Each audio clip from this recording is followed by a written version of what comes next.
اگر کوئی شخص اچانک آپ کے ملک کے ایئرپورٹ پر اترے لیکن اس کے پاس ایسے ملک کا پاسپورٹ ہو جو ملک اس دنیا کے نقشے پہ موجود ہی نہ ہو تو آپ کا ری ایکشن کیا ہوگا؟ یہ کوئی ڈرامائی کہانی نہیں بلکہ ایک حقیقی واقعہ ہے جس نے دنیا کے لوگوں کو حیران کر دیا۔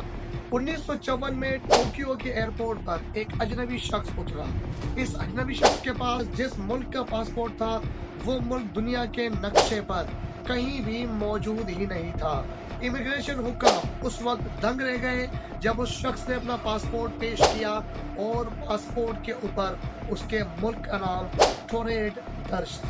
اس شخص کا دعویٰ تھا کہ ٹوریڈ ایک یورپی ملک ہے اور وہ اس ملک سے جاپان میں کئی بار آ جا چکا ہے۔ اس شخص کے پاس نہ صرف مکمل دستاویزات تھی بلکہ یہ شخص کئی زبانیں بولنے کا ماہر تھا، لیکن حیرت انگیز بات یہ تھی کہ ٹوریڈ نامی ملک دنیا کے نقشے پر موجود ہی نہیں تھا۔ جاپانی حکام نے اس شخص کو تحقیقات کے لیے ایک محفوظ ترین ہوٹل میں اسٹے کرایا، پوری رات ارد گرد پہرا لگایا۔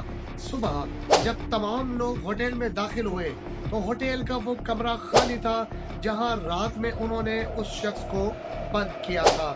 نہ ہی وہ شخص وہاں موجود تھا، نہ ہی اس کا پاسپورٹ موجود تھا اور نہ ہی اس کے پاس موجود ہونے والی دستاویزات کا کوئی ثبوت ملا۔ اس شخص کے بارے میں آج تک کوئی معلومات نہیں مل سکی۔ کچھ لوگوں کا کہنا ہے کہ یہ شخص پیرالل یونیورس کا کوئی ٹریولر تھا، کہ کچھ لوگ یہ سمجھتے ہیں کہ یہ شخص ٹائم ٹریولر تھا۔ آپ کی نظر میں یہ شخص کون ہو سکتا ہے اور کیا اس طرح کا واقعہ آپ نے اس سے پہلے سنا ہے؟ کمنٹ کر کے بتائیں۔